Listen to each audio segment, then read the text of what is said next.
Advantage. ఎందుకు advantage అని చెప్పంటే ఇవాళ ఆయన ఎన్డీఏలో వీళ్ళిద్దరూ ఫస్ట్ నితీష్ కుమార్ గారు రెస్పాండ్ అవ్వలేదు, పరిగెత్తుకుంటే వాళ్ళ డిప్యూటీ సీఎం వెళ్ళారు, అందరూ వెళ్ళిన తర్వాత ఒక టీట్ ఇచ్చాడు, లేదు నేను ఎన్డీఏలోనే ఉంటాను, మోడీని ప్రధానం చేస్తున్నాను అన్నారు. చంద్రబాబు నాయుడు గారు కూడా ఇదే అన్నారు, వేణుగోపాల్ గారు ఫోన్ చేశారు అని చెప్పాను అన్నారు. అన్న తర్వాత నేను ఏమని చెప్తున్నానంటే there is no doubt Chandrababu Naidu గారు దేశ ప్రధాని కావడానికి ప్రయత్నం చేస్తారు, అందులో అనుమానం ఏమక్కర్.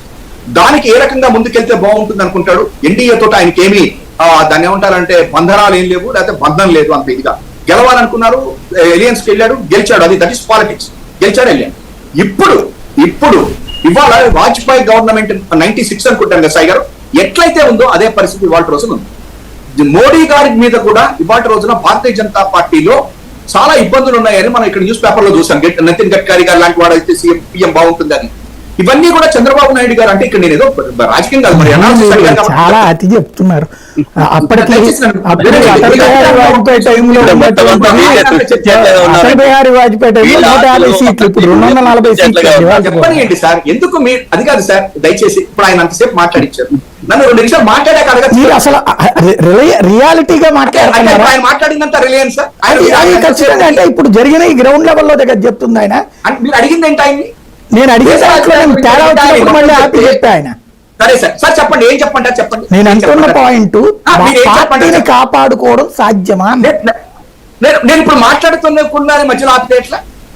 అక్కడ చంద్రబాబు గారు ప్రధానమంత్రి అవుతారు, లేకపోతే ఆయన అంటున్నారంటే ఆయన ఫీల్ కావట్లా, మీరెందుకు ఫీల్ అవ్వడం అక్కడ?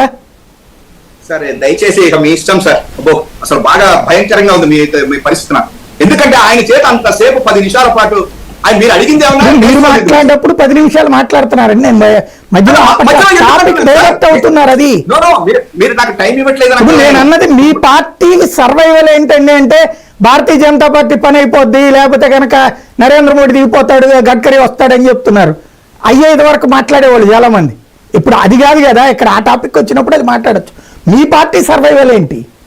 అరే సార్, సాయి గారు ఈ ఒక్కసారికి నన్ను మాట్లాడించండి, తర్వాత ఇంకా నేను ఆలోచిస్తాను దయచేసి. ఎందుకంటే ఇక నీలాంటి పెద్దలతోటి కష్టమే నాకు. ఇవాళ నేను ఒక విషయం చెప్తున్నాను.